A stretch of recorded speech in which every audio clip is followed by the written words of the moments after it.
I grew up in the 60s. Temple Road, Mount Airy, Germantown. It's a nice area. Everybody had Temple Stadium across the street. Jimi Hendrix played there. The Temple practice. We seen all the football games. What a beautiful neighborhood.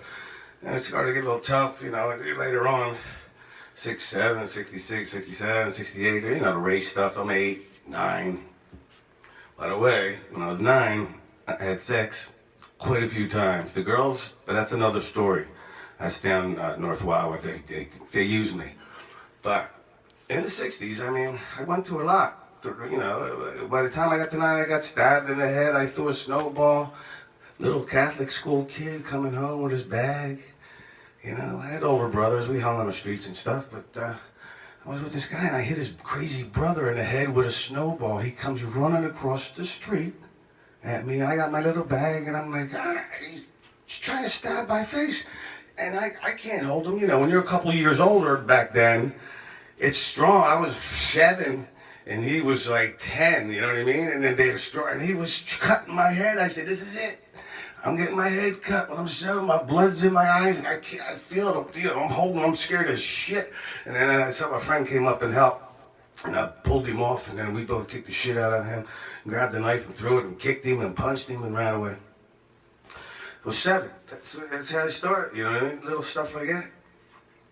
Like I said, Rizzo, we used to run to Rizzo's house. He lived up the street. Mitchner or whatever the hell that was on the other side. He always had the canine dogs walking around. Canine dogs all around Rizzo's house. But he was fair. He'd call these gang meetings. He would call the gang meetings, and everybody would come. Black, white, Spanish, whatever the hell. Some were black and white. On a brickyard. I don't know what the hell. We were the Vernon Road gang. I was 7. What the hell? I was 8. I was always running. I remember running, and the black guys were black. They were so black. They were chasing. I don't even know if they were chasing me. I just little legs. I still had dreams running black people. You can't see them like Haiti and shit. But they used to come from Leeds, and they'd come down in the buses, and they'd have all the bricks and weapons and shit. They'd come attack once in a while, but we would push them back. Vernon Road was strong back then. We were a strong gang, So, 69 now. Like I said, a lot happened. I had my first racial fight, and everybody's cheering. They came out, they seen it, and it wasn't supposed to be me. It was supposed to be my brother's friend, Dave, who was older than me, started with the guy for no reason. And there was 2 of them. They looked like Michael Jackson's brothers or something, you know what I mean? I'm like, I don't fight them. They look like nice guys. What the hell are you doing? I don't know how to do this shit.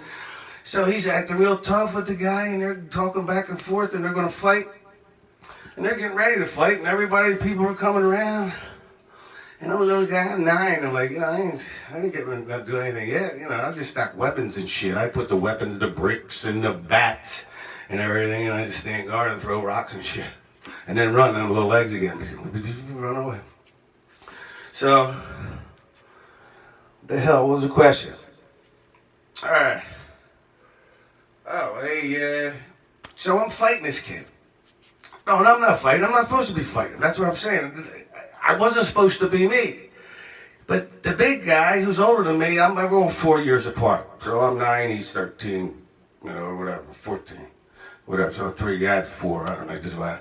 We're all 4 years apart, me and my brothers, but David, I'm not sure if he was a little older or younger, but this guy gets me, and somehow it's me. He goes, oh, you want to fight him? I'm like, he goes, I'll fight him too. I'm like, what the fuck you pointing at me for? I'm sitting here watching, you just started the whole fight, and then he put the shit on me. So everybody's looking like, Skippy. I'm like, he goes, I'll fight him, come on, man. Sure he went for me, I'm the little guy. He said, everybody, I'm like, what do you fight me for? So he slipped. We were going at it, and he slipped, and I caught him good. I caught a good one by accident. Hit her, and then he was down. I hit him with my knee. Dirty fight, hit his head, and then he looked at me like, he quit. He quit and stopped. I'm like, oh, I let him up. Everybody's cheering. Fucking mailman. Everybody's patting me. It was white people all over the place, but the black guys, it was Wadsworth Avenue. So, he left and all, everybody's cheering, but I didn't feel good about it. I didn't even like it. I'm like, I didn't want to fight that guy. You're like an asshole. Why you started a fight for nothing? You give it to me? What kind of bullshit is that? My first racial fight, I won, but most of the other time I was running like this. They took over. They used to come in and get stronger. But 60s, a lot happened. So that's the start. Thank you.